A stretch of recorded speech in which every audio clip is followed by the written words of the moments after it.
కోడెల శివరాం గారు. అదేవిధంగా రఘురామరాజు గారిని ఏం చేశావు? పోలీసుల కస్టడీలో, జ్యుడిషియల్ కస్టడీలో ఉన్నటువంటి రఘురామరాజును అరికాళ్ళ పైన చితగ్గొట్టి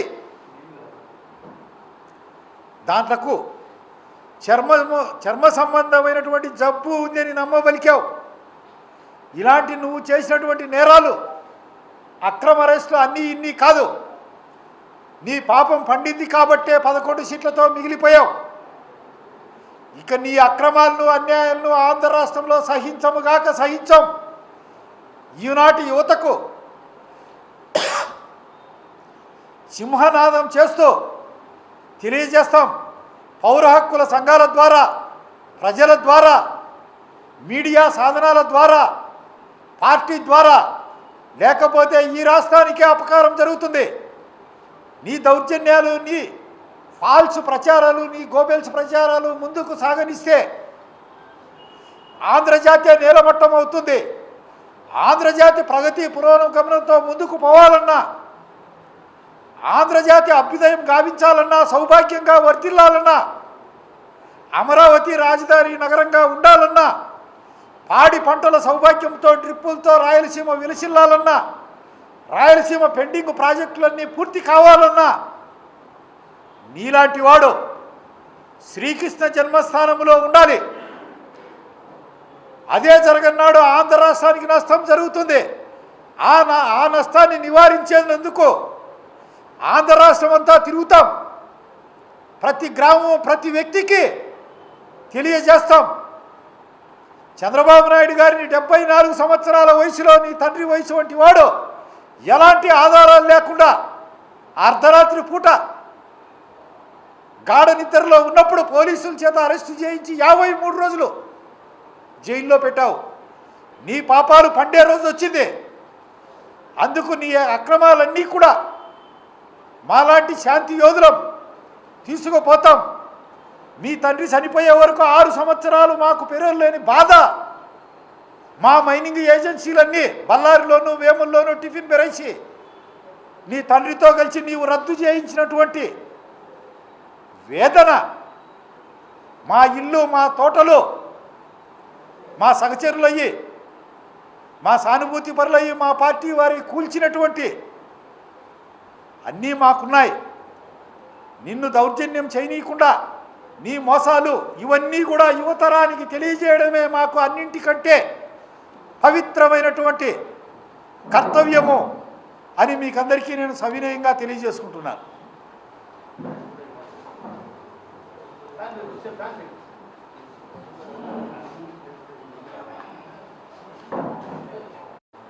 జమ్మలమడుగు ఎమ్మెల్యేగా ఉన్నటువంటి ఆదినారాయణ రెడ్డి గారు మా చిన్నాయన్ని చంపారు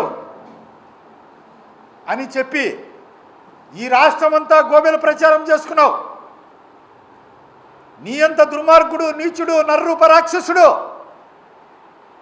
ఉండనే ఉండడు. పాము మాత్రమే తన పిల్లలను తాను తింటుంది. నోరు లేని క్రూర మృగాలు కూడా చివరకు తన బిడ్డలను సంహరించవు. మరి ఇలాంటి సంఘటనలు నువ్వు ముఖ్యమంత్రి అయిన తర్వాత ఒక్క వివేకానంద రెడ్డిదే కాకుండా ఇలాంటి ఎన్ని చేశావు?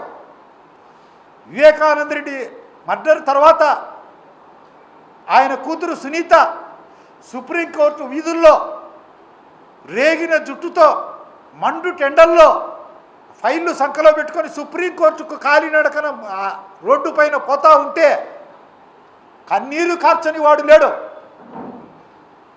ఏ చెల్లికి కూడా అటువంటి తమ్ముడు ఉండకూడదు అని ఆ రోజు ఆంధ్రజాతి యావత్తు బాధపడ్డారు, శోకించారు. సొంత చెల్లెలకు ఆస్తి పంచకుండా షర్మిలకు నీవు చేస్తున్నది ఏమిటి? హెలికాప్టర్ ప్రమాదంలో నీ తండ్రి దురదృష్టవశాత్తు సరిపోతే ఆనాటి శీతోష్ణ పరిస్థితులు సరిగా లేక మా నాయన హత్య వెనక రిలయన్స్ ఉంది అని చెప్పి ఆంధ్ర రాష్ట్రంలో ఉన్నటువంటి రిలయన్స్ ఆస్తులు, పెట్రోల్ బంకులు, వారి ఆఫీసులు అన్నింటినీ బద్దలు బద్దలుగా తునాతునకలుగా పగలగొట్టి సీఎం అయిన వెంటనే సిగ్గు శరము ఏమాత్రం లేకుండా రిలయన్స్ వాళ్ళ బంధువుకే రాజ్యసభ సభ్యత్వం ఇవ్వడం అది నీకే చెల్లింది. మానవ జాతిలో ఎవరు కూడా ఇలాంటి పనులు చేయలేరు. నీ కుటుంబం ఏమీ అపజయమెరుగని కుటుంబం కాదు. 1969లో జరిగినటువంటి పంచాయతీ బోర్డు ఎన్నికల్లో మీ తాత వైఎస్ రాజారెడ్డి సతీమణి వైఎస్ జయమ్మ పంచాయతీ బోర్డుగా పోటీ చేసి గాడిచెర్ల కృష్ణమూర్తి అనే ఒక బ్రాహ్మణుని చేతిలో 4 ఓట్లతో ఓడిపోయింది. 1989లో మీ తండ్రికి స్వయాన అక్క కొడుకు మైకేల్ బాబు పోటీ చేసి జమ్మలమడుగులో 59,000 ఓట్లతో ఘోర పరాజయం పాలయ్యావు. 1989లో జరిగినటువంటి సంఘటన అది. నీవు శివారెడ్డి మీద కడుపు మంటతో దేవగుడి సోదరులను అంతం చేయాలని వారికి ఫ్యాక్షన్ సృష్టించావు. ఏదో అదృష్టవశాత్తు వాళ్ళు ఆ పోరాటంలో బయటపడారు కాబట్టి సరిపోయింది. 1996లో ఎన్నికల్లో అక్రమాలు చేసుకొని గెలిచావు.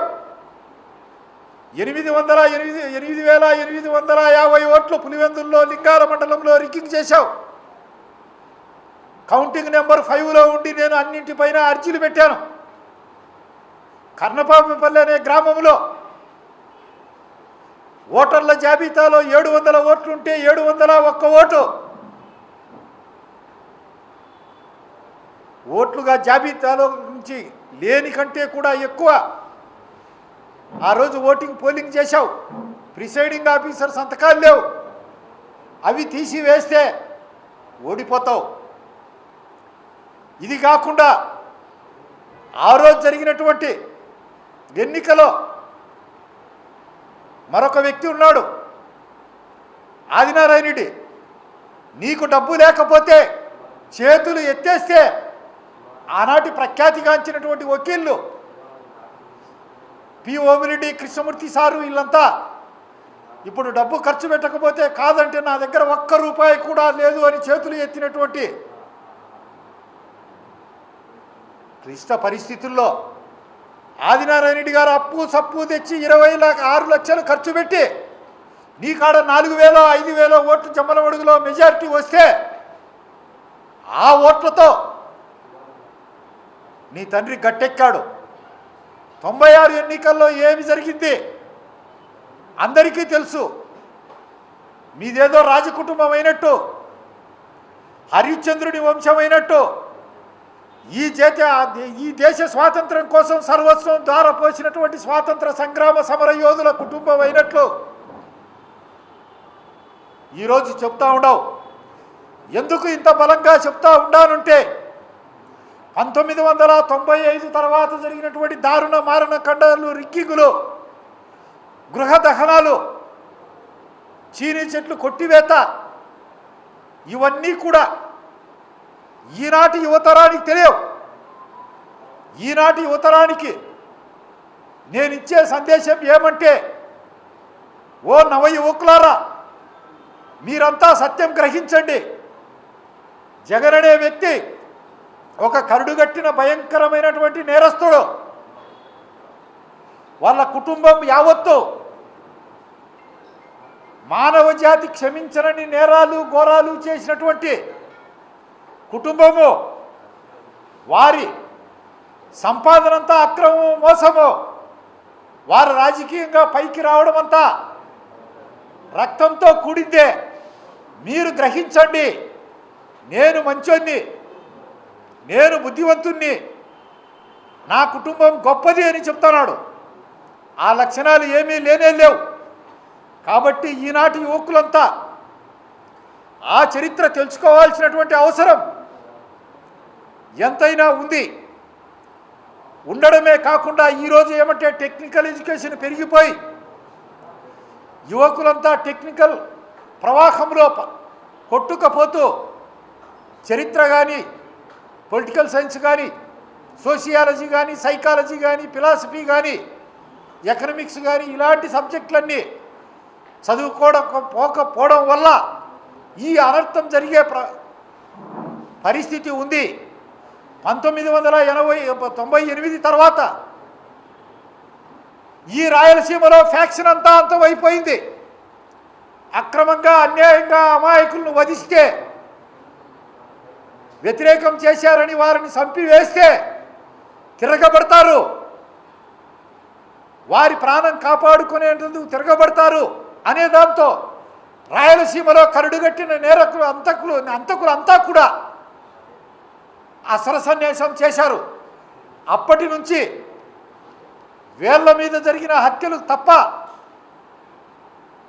లేనే లేవు.